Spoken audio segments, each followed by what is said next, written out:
For 30 years, I gave my son everything, every penny, every dream, every sleepless night. Yet, he stared me down and spat, "You're nothing to us," kicking me out.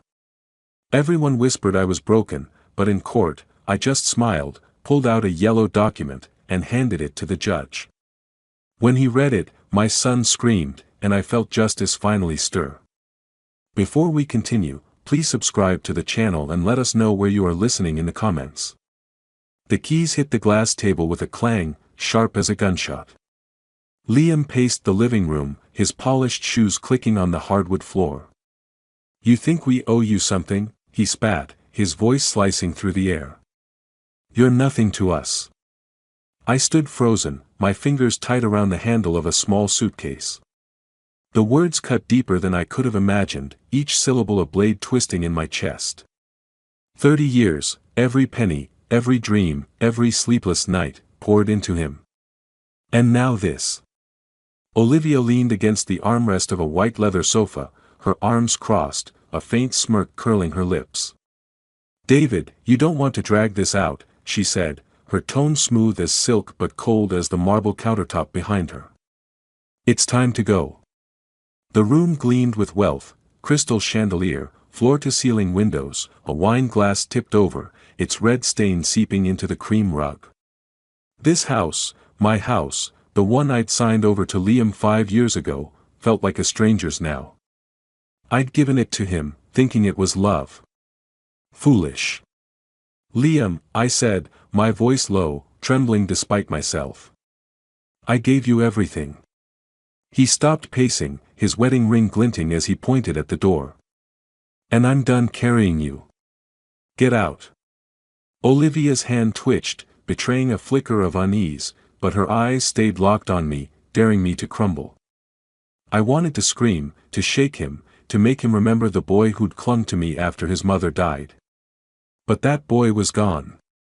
In his place stood a man I didn't recognize, his face twisted with contempt. My hand brushed my coat pocket, feeling the crinkle of an old envelope. Not yet, I thought. Not here. I lifted the suitcase, light, holding just a few shirts, a faded photo of my late wife, Mary, and that envelope. The weight of it grounded me, a reminder of something I couldn't name yet. "David," Olivia said, stepping closer, her perfume sharp and expensive. "Don't make a scene. It's undignified." I met her gaze, my jaw tight. "You'll regret this," I said, not sure if I meant it as a threat or a plea. Liam laughed, a harsh bark. "Regret? You're the one who'll be sorry, old man." I turned to the door, my heart pounding so loud I barely heard Olivia's final jab. "Take care, David." The door loomed ahead, heavy oak with brass fittings, a barrier between the life I'd built and the void waiting outside. I opened it. Cold, wet air hit my face, the rain already soaking through my thin coat. "Liam," I said, pausing, not looking back. "You're wrong about me." He didn't answer. The door slammed shut behind me, the sound echoing in my bones. Rain pelted the street, blurring the glow of a distant street lamp. I stood there, suitcase in hand, no car, no plan, nowhere to go. Everyone would whisper I was broken, poor David, discarded like trash. But as the rain stung my skin, something stirred inside me. Not pain, not yet. An ember, small but alive, flickering in the dark. I stepped forward, the suitcase heavier now, and let the night swallow me. The mattress sagged beneath me, creaking with every shift. I sat in the dim light of a single bulb, listening to the neighbors' muffled shouts through the paper-thin walls of my new apartment in Lentz. A far cry from the house in West Hills. Once, I'd pictured a different life, travel, laughter, Mary by my side. Now, this, a cracked coffee mug, a wobbly table, and silence that pressed against my skull. I unzipped the suitcase, pulling out a faded photo. Mary smiled in it, her hair catching the sunlight, Liam tucked against her side. He was 6 then, all gap-toothed grins and sticky fingers. I'd carried him on my shoulders, promising him the world. After she died in '95, that promise became my life. I worked double shifts, skipped vacations, sold my dreams of Europe to pay for his summer camps. I remembered the stack of bills on our old kitchen table, the way I'd hide them from him, saying, "We're fine, kid." The apartment smelled of mildew. A drip from the faucet punctuated the quiet. I set the photo down, my hands shaking. Had I loved him too much? Was that my mistake? I gave him everything, college tuition, the down payment for that house, even my pride when I signed it over. And for what? "You're nothing to us." His voice echoed in my head, sharp as the day he said it. I dug deeper into the suitcase, past a worn sweater, and found it, the envelope. Yellowed, edges frayed, my old address scrawled in my handwriting. I'd kept it all these years, tucked away like a secret I wasn't ready to face. My fingers traced the seal. Not yet. I wasn't sure what it meant, only that it mattered. In my mind, I saw Liam at 16, begging me to visit his college campus. "You'll come, right, Dad?" I'd smiled, knowing I couldn't afford the trip. "Sure, son." Another lie to keep him safe. Now, I wondered what he'd say if I asked, "Why, Liam? What didn't I give you?" The phone buzzed on the table. Liam's name flashed. My thumb hovered over the screen, then pressed decline. I didn't want his apologies, if he even meant to offer them. Olivia's voice, too, I could imagine. "David, be reasonable." I turned the phone off, the silence louder now. I stood, pacing the small room. The floorboards groaned. I thought of Mary's coffee mug, the one she'd hold every morning, its chip from when Liam dropped it as a toddler. I'd kept it, even after she was gone. Now, it was in a box somewhere, like everything else I'd lost. The weeks since that night blurred together. I'd found this place, a studio behind a nail salon, cheap and anonymous. I'd spent days unpacking, avoiding mirrors, avoiding myself. But tonight, something shifted. I set the envelope on the table, its weight heavier than the suitcase. It wasn't just paper. It was a piece of me, a piece I'd forgotten. I sank back onto the bed, staring at the ceiling's water stains. Liam thought he'd won, that I'd fade away. He was wrong. Anger, sharp and unfamiliar, coiled in my chest, growing like weeds through cracked pavement. I didn't know what I'd do next, but I knew I wasn't done. I slammed the library door harder than I meant to, the sound swallowed by the hum of Portland's public library. My anger needed an outlet, and the weight of it pushed me forward, past rows of bookshelves smelling of dust and old paper. 2 weeks since Liam's betrayal, and the pain hadn't dulled, but something else was waking up, a need to fight back. I dropped into a chair at a long oak table, legal books piled high. Property law, contracts, inheritance, words that felt foreign but necessary. I'd signed the house over to Liam, but there had to be a way to reclaim something, anything. My pen scratched notes, each word a small rebellion against the man who'd called me nothing. "You look like you're at war with the world," a voice said. I glanced up. A woman, mid-50s, stood across the table, her glasses perched low on her nose. She held a thick book, her coat slightly damp from the morning drizzle. Her eyes were sharp but kind, like she'd seen too much to judge. "I might be," I said, managing a half-smile. She slid into the chair opposite, setting her book down. "Elon Marshall. I'm a lawyer, and you look like you need one." "David Clark," I said. "I'm figuring things out." She leaned forward, her silver earring catching the light. "Figuring out usually means trouble. Care to share?" I hesitated, then let it spill. "My son kicked me out. Took the house I gave him. Said I'm nothing." The words burned, but saying them felt like shedding weight. Elon's jaw tightened. "Sons can be ungrateful. But you're stronger than you think." She pushed a book toward me, Fundamentals of Property Law. "Start here. It's not as dry as it looks. We talked for an hour, the library's quiet buzz fading around us. She shared her own scars, a divorce, a daughter she hadn't seen in years. I know what it's like to lose family, she said. But you don't have to lose yourself. Her words hit hard. I thought of the envelope, still tucked in my apartment drawer. It was more than paper, it was a key, maybe to justice. How do I fight this? I asked. Find their weaknesses, Elin said, her voice steady. People like your son, they're careless. Arrogant.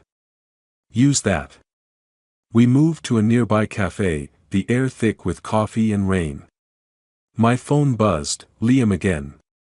I ignored it, the screen's glow a reminder of his voice, his cruelty. Elin noticed but didn't ask.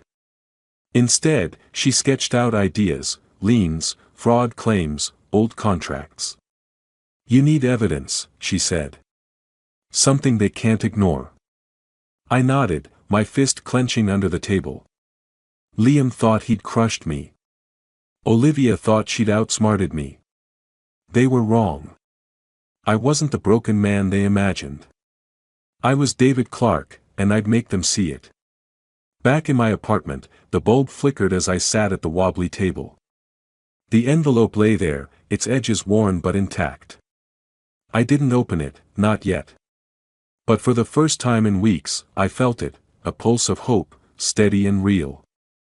I could win this. I would.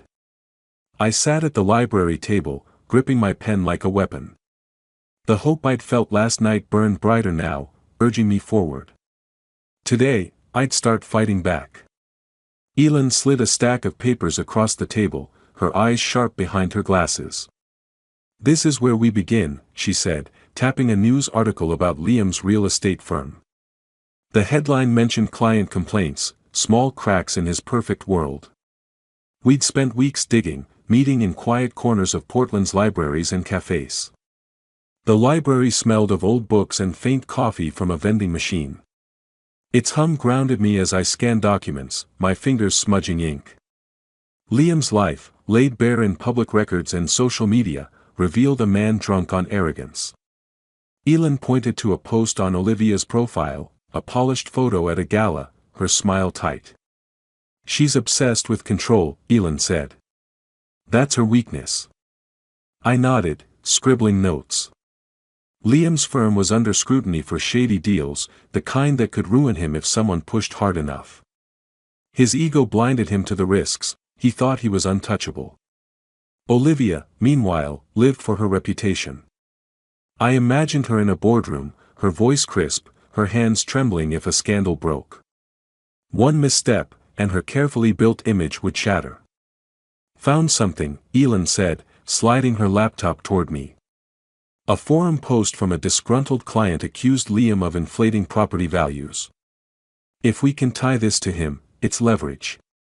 Her voice was steady, but her fingers drummed the table, betraying her excitement. I leaned back, my chair creaking. He's careless. Always was. I thought of the envelope in my apartment drawer, its weight a quiet promise. It could wait.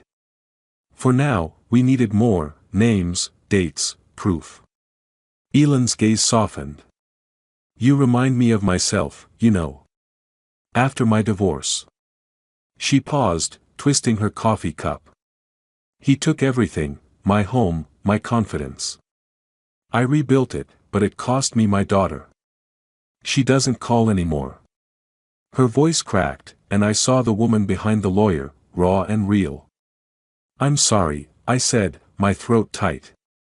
I know what it's like to lose family. She waved it off, but her eyes held mine. That's why we're doing this, David. Not just for you. For everyone they've hurt. We moved to a cafe, the air thick with espresso and rain. Outside, Portland streets glistened, reflecting neon signs. I spotted Olivia across the street, her coat pristine, her stride purposeful. My pulse spiked. I ducked behind the window, my heart hammering. She didn't see me, but the sight of her, so close, so unaware, lit a fire in me. Back at the library, we pieced together more. A name, Marcus Reed, a client Liam had swindled. A date, a deal closed last year, suspiciously overvalued. Each fact was a thread, and I was weaving a net. Elin sketched a timeline, her pen scratching like a battle plan. "We're close," she said. "But we need to be surgical." I thought of Liam laughing in his glass-walled office, Olivia adjusting her pearls before a meeting. They thought I was gone, erased. My hand tightened around the paper, now a list of their vulnerabilities. For the first time, I felt like the hunter, not the prey. At home, I spread the notes on my table, the bulb overhead flickering. Liam's arrogance, Olivia's fear of shame, they were exposed, fragile. My finger traced the list, stopping at Marcus Reed's name. It was time to act. I hunched over a public computer in the library, the letter glowing on the screen. My fingers buzzed, poised above the keyboard, as if pulling a trigger. The words were careful, vague enough to avoid suspicion, sharp enough to wound. Concerns about fraudulent practices at Clark Realty, it began, listing deals tied to Liam, hinting at Marcus Reed's complaint. My heart thudded. Was this too far? He was my son. I closed my eyes, and Liam's voice echoed, "You're nothing to us." The memory of that night, rain, betrayal, the slam of the door, pushed my doubts aside. I hit send. The screen blinked, and the letter was gone, racing toward Liam's world like a stone through glass. The library was silent, save for the click of keyboards and a distant cough. I wiped my brow, the sweat cold against my skin. I'd used an anonymous email, a public terminal. No trace. Still, my hands shook as I logged out, glancing over my shoulder. The weight of what I'd done settled in, heavy but thrilling. Elin met me at a cafe, her coat damp from the September drizzle. "It's done?" she asked, her voice low. I nodded, sliding into the booth. "Sent this morning." She leaned forward, her eyes gleaming. "Good. That's a clean hit. But they'll push back, David. Be ready." Her warning hung between us, but I saw pride in her smile. I imagined Liam in his office, his tie loosened, shouting at his assistant as emails piled up. Clients calling, colleagues whispering. Olivia would be worse, her icy calm cracking, her voice sharp as she hissed, "You've ruined us, Liam." I pictured their fight, her heels clicking as she paced, him slamming a fist on the desk, promising to fix it. But he couldn't. Not this time. "You're quiet," Elin said, stirring her coffee. Second thoughts. I shook my head. No. They deserve this. But my voice wavered. I'd raised him, loved him. Now I was tearing him down. The thought twisted in my gut, but I pushed it away. He'd made his choice. Days later, I found it, a news brief online, Clark Realty faces inquiry over alleged fraud. My pulse raced. It worked. Liam's name wasn't mentioned, not yet, but the noose was tightening. I leaned back in my apartment, the chair creaking, and allowed myself a smile. The cracked mug on my table seemed less lonely now. Elin called that night. "You see the article?" Her voice was sharp, excited. "They're scrambling. Keep your head down, though. People like them don't lose quietly." "I know," I said, my fingers tracing the edge of my phone. The envelope in my drawer crossed my mind, a safety net, maybe, if things went wrong. But for now, this was enough. I'd struck first, and it felt good. I refreshed the news site, the screens glow harsh in the dim room. Another article, more details, clients pulling out, a regulator's name attached. My smile faded, replaced by a gnawing unease. I'd started this, but where would it end? Outside, the rain drummed harder, and my phone lit up with the article's update. Something cold coiled in my chest. They'd fight back. Soon. Rain hammered my apartment window, but the unease from the news clung tighter. Liam and Olivia wouldn't crumble easily, I knew that. The article about the inquiry had spread, and with it, my sense of victory soured into dread. They'd be hunting now, sniffing for whoever lit the match. I checked the locks again, the bolt cold under my fingers. Elin called me to a park, away from prying eyes. The air smelled of wet leaves, and her scarf fluttered as she spoke. "Someone's asking questions," she said, her voice low. "A man was at the cafe yesterday, watching me. Private detective, maybe." Her eyes were steady, but her hands clutched her bag too tightly. My stomach dropped. Because of the letter? Likely. She glanced around, the park empty save for a jogger in the distance. "They're scared, David." "That's good. But it means they're dangerous." I imagined Liam in his sleek office, hiring a detective. His jaw tight with rage. Olivia would be colder, her orders precise: "Find who did this, or we're done." I could see her now, her nails tapping, threatening to walk away if he failed. Their perfect life was fraying, and I'd pulled the first thread. But at what cost? We walked, our shoes squishing on the path. Elin's voice softened. "I've been here before, you know. My ex hired a guy to dig up dirt during the divorce. Found nothing, but it kept me up nights." She paused, her breath visible in the chill. "We'll outsmart them. We have to." I nodded, but fear gnawed at me. What if they traced the letter? What if they found Elin? The envelope in my drawer flashed in my mind: my insurance, maybe, but not enough. Not yet. That night, I sifted through memories of Liam. He was 15, caught stealing cash from my wallet. "I didn't do it, Dad," he'd said, his eyes wide, lying without blinking. I forgave him then, believing he'd grow out of it. Now, I saw the truth: that boy became the man who threw me out. The thought hardened me, but it hurt, too. Elin and I met again, this time in a crowded diner, the clatter of plates masking our words. "They're closing in," she said, sliding a napkin with a name: Victor Klein, private investigator. "He's good, but sloppy. Ask the librarian about me." "What do we do?" My voice was tight, my coffee untouched. "Stay invisible," she said. "No more public computers. And keep your phone off when you're not using it." Her hand touched mine, brief but firm. "We're smarter than them, David. Remember that." I tried to believe her. But back home, the apartment felt smaller, the walls closing in.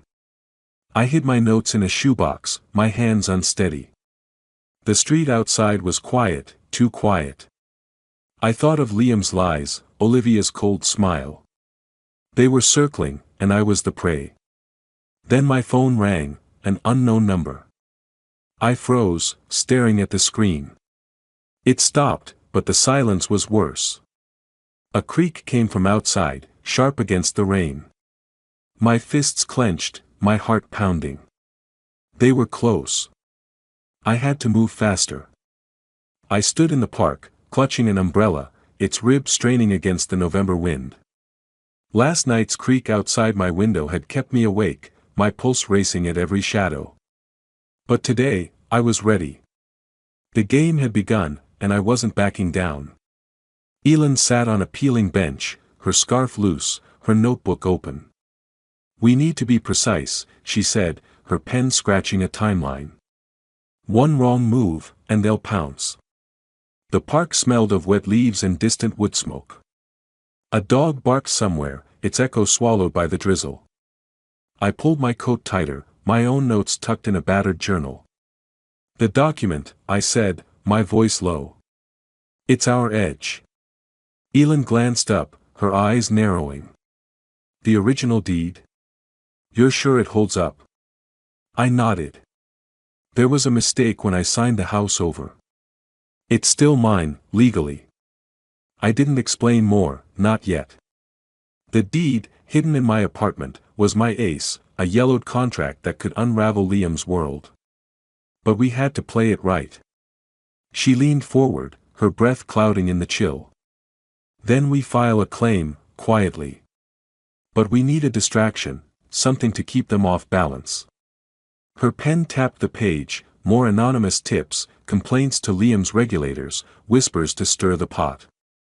Hit them where they're weak, she said. Liam's ego, Olivia's image. I scribbled her ideas, my hand steady despite the cold. I wasn't the man they'd thrown out anymore.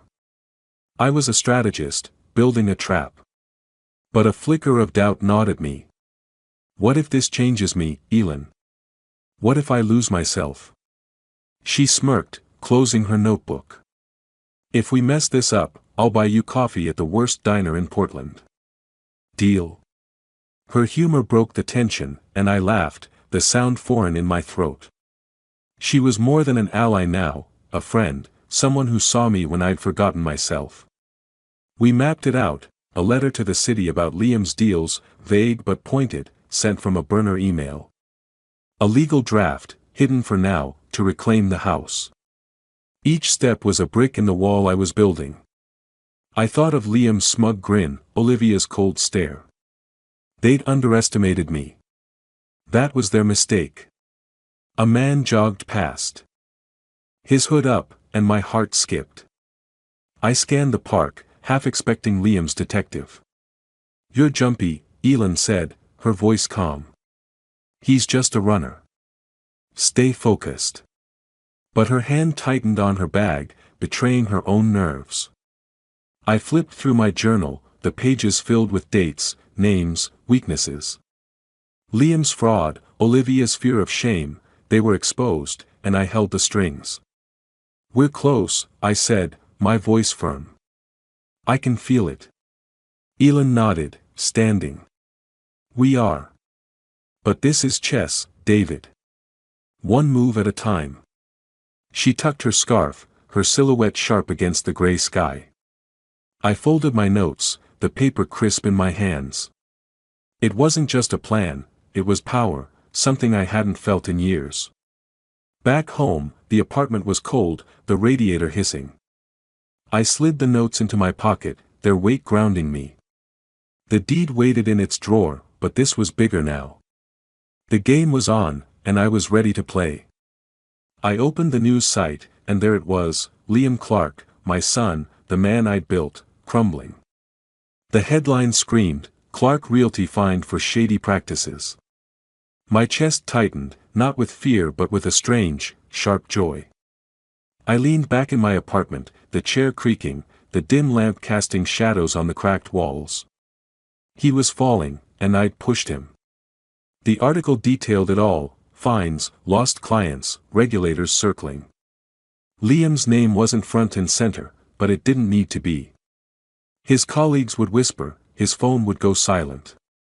I imagined him in his sleek office, his tie undone, shouting at an empty room as deals slipped away. Olivia would be worse, her voice slicing through their house, you're dragging us down, Liam. Fix this, or I'm gone. He'd beg, his arrogance cracking, but she'd turn away, her heels clicking on their marble floor. Elin met me at a cafe, the air thick with cinnamon and steam. You saw it? She asked, sliding into the booth, her coat damp from December's rain. I nodded, my coffee untouched. It's working. But guilt twisted in me. I saw Liam at 8, his arms around my neck after a school play, promising to make me proud. Now I was tearing him apart. He was my son, I said, my voice low. Is, Elin corrected, her eyes soft but firm. He's still your son.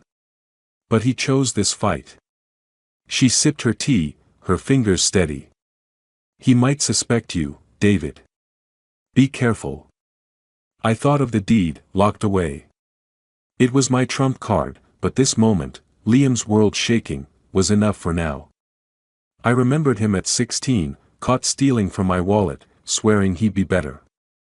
I'll make you proud, Dad, he'd said, his eyes wet. I believed him. I was wrong. My phone buzzed, Liam's name. My thumb hovered, then pressed decline. The screen went dark, but my heart raced. He was reaching out, maybe desperate, maybe angry. I didn't care. Not anymore.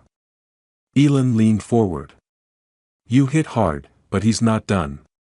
People like him fight dirty when they're cornered. Her voice was a warning, but I saw excitement in her eyes, a mirror of my own. I checked the locks that night, the bolt cold under my fingers. The apartment smelled of stale coffee, the radiator clanking. I pulled up the article again, the screen's glow harsh. More details, a client suing, a partner pulling out.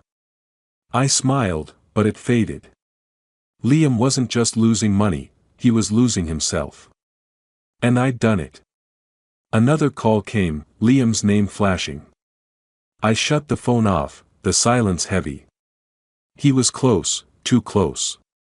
I felt it in my bones, he knew I was behind this. The next move wasn't mine alone anymore. I checked my phone, no calls.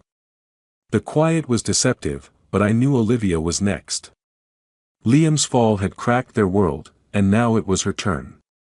January's cold seeped into my apartment, the radiator barely keeping up. I sat at my table, a new plan forming, my fingers tapping the edge of a notebook. She'd thought me weak, a shadow to erase. She'd learn otherwise. Elin and I had worked fast. Using a public library computer, we'd crafted a letter, anonymous, precise, detailing Olivia's sleight of hand with her company's marketing budgets. Small overcharges, hidden in reports, funneled to personal accounts. Enough to stall her promotion, maybe end her career. I sent it to her firm's ethics board, my heart pounding as the screen confirmed delivery. It was done. I imagined her now, in her glass-walled office, her perfect smile faltering as her boss called her in. She'd snap at colleagues, her voice shrill, her control slipping. At home, she'd turn on Liam, her words venomous, "This is your fault, Liam. Your weakness is ruining us." He'd fire back, his voice hoarse, "Not me, Olivia. Someone's after us." Their marriage, built on ambition, was splintering, and I held the hammer. Elin met me in a diner, her face drawn. "The letter hit," she said, sliding a news clipping across the table. "Her firm's investigating. She's on thin ice." Her voice was steady, but her eyes darted to the door, wary of shadows. I leaned back, the vinyl booth squeaking. Good. But my triumph was laced with caution. Olivia wasn't Liam, she'd fight smarter, harder. I remembered meeting her, years ago, at Liam's engagement party. Her handshake was firm, her smile polished, but her eyes were ice, dismissing me as nothing. That memory fueled me now. "You're enjoying this," Elin said, half smiling. "But she's dangerous when cornered. Like a snake." "Let her try," I said, my voice harder than I felt. The deed, my secret weapon, waited in its drawer. I didn't need it yet, Olivia's fall was my focus, and it felt right. I saw her once, from across a street, her coat buttoned tight, her face pale as she hurried into her office. Her stride was off, hurried, not the confident glide I knew. I stayed hidden, my pulse racing. She was cracking, and I'd done it. That night, I read the news again, marketing exec faces budget probe. The headline glowed, "My trophy." But Elin's warning echoed, she was dangerous. I thought of Liam's calls, unanswered, and wondered if they were talking, plotting. They weren't done. I locked my door, the bolt clicking. The apartment was dark, the air heavy with winter's bite. I checked the news one last time, then froze. A car idled outside, its headlights off, a black shape against the street's glow. Someone was watching. My hands clenched, my breath short. They were coming for me. The car was gone from outside my building, but the feeling of being watched clung to me like damp air. February's chill seeped through my coat as I walked to the mailbox, my breath clouding. A thick envelope waited inside, my name printed in stark black ink. My hands shook as I tore it open, a court summons. Liam and Olivia were suing me for defamation, claiming I'd spread lies to ruin them. They painted me as a bitter old man, unhinged by rejection. My stomach churned. They wanted to bury me. I paced my apartment, the floorboards creaking, the summons crumpled in my fist. The radiator hissed, but I felt only cold. I imagined Liam in a tailored suit, dictating to his lawyer with a smirk. Olivia would be sharper, her voice low, urging them to crush me. "He's nothing," she'd say, just like that night. My fear spiked, but something else stirred, defiance. They wouldn't win. Not this time. Elin met me at the library, her coat dusted with rain. "They're desperate," she said, scanning the summons. Her voice was calm, but her fingers tapped the table. "This is a bluff, David. They're scared, and they should be." She pushed her glasses up, her eyes fierce. "We have the deed. We'll hit back harder." I sank into a chair, the library's hum fading. "What if we lose?" My voice cracked, betraying the panic I'd tried to bury. She leaned forward, her hand grazing mine. "We won't. That contract is ironclad. They underestimated you, and that's their mistake." Her confidence steadied me, like a rope in a storm. She was more than my lawyer now, she was my anchor. We spent hours strategizing, papers spread across the table. The deed, locked in my apartment, was our weapon, a legal error that kept the house mine. Elin drafted a response, her pen scratching like a battle cry. "We'll file quietly," she said. "Let them think they're winning." I nodded, my fear easing, replaced by a quiet resolve. I wasn't their victim anymore. I remembered Liam at 16, caught lying about a stolen car. "I messed up, Dad," he'd said, tears in his eyes.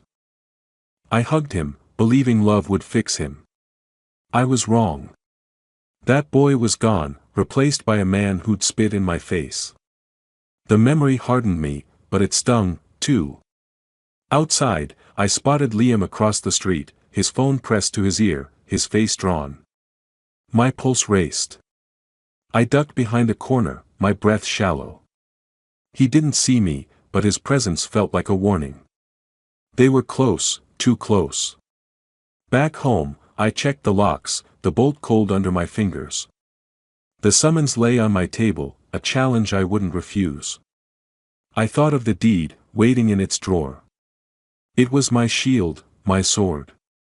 I stood before the mirror, my reflection sharper than it had been in months. The man staring back wasn't broken. He was ready. I slipped the old envelope into my pocket, its weight a promise. Tomorrow, everything would change. I stood before the mirror in a worn suit, the fabric tight across my shoulders, but the envelope in my pocket gave me strength.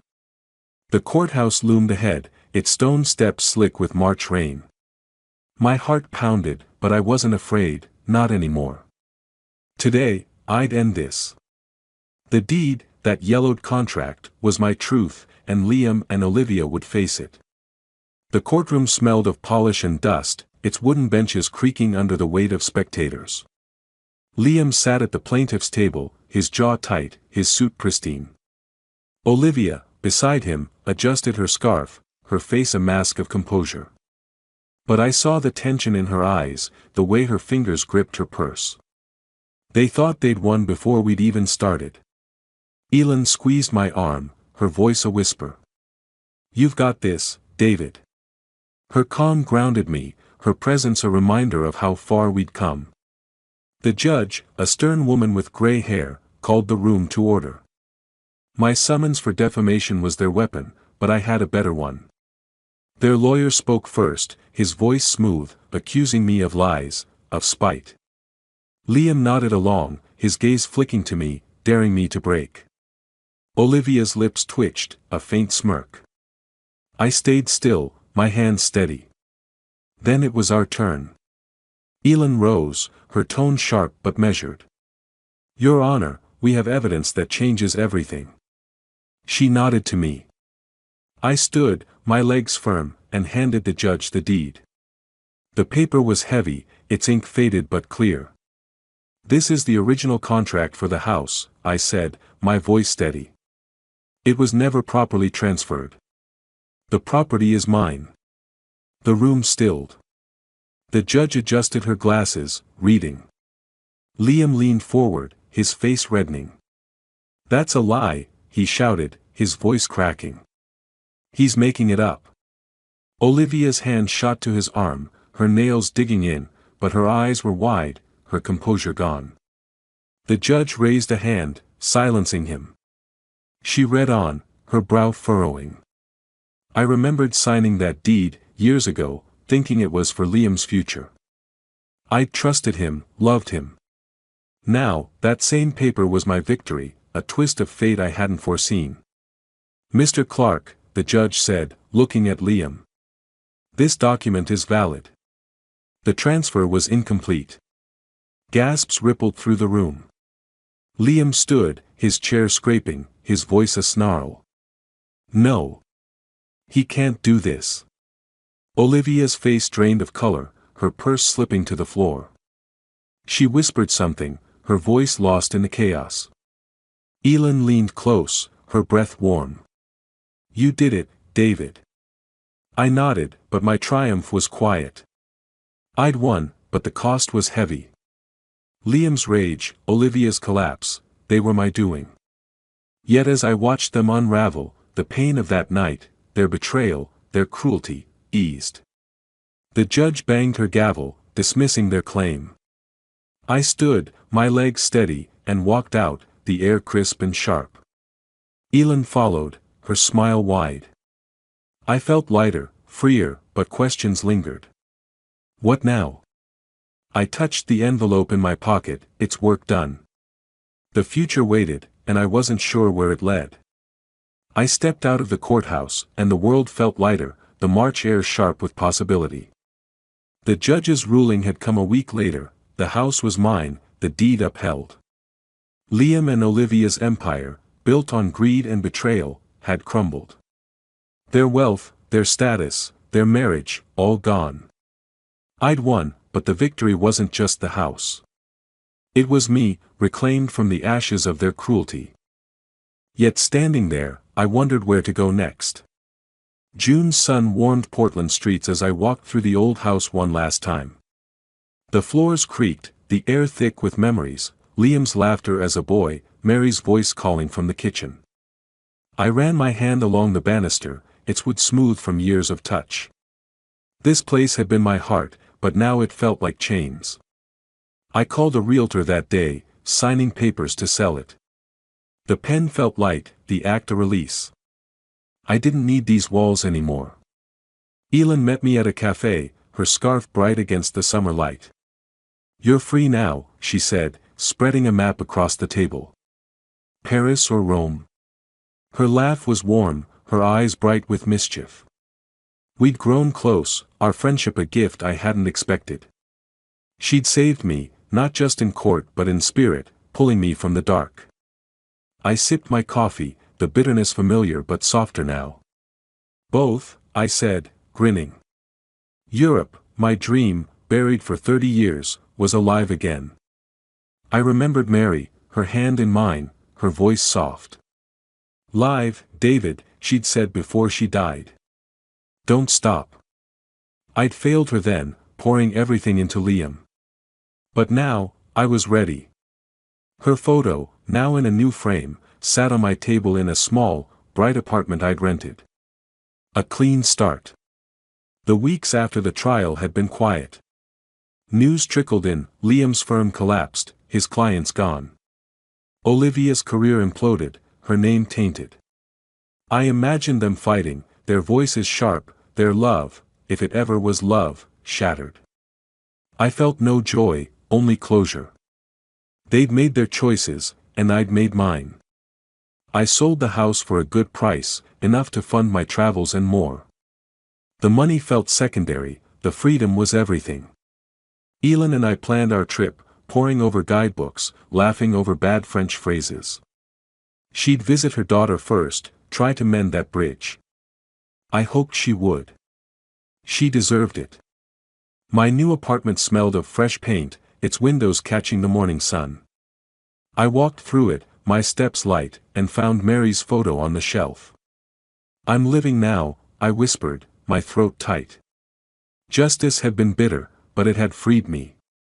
I wasn't the man who'd stood in the rain, broken and lost. I was David Clark, and I was whole. I stood at my new doorstep, a plane ticket in my hand. The paper was crisp, its promise vast. Paris waited, then Rome, then wherever I chose.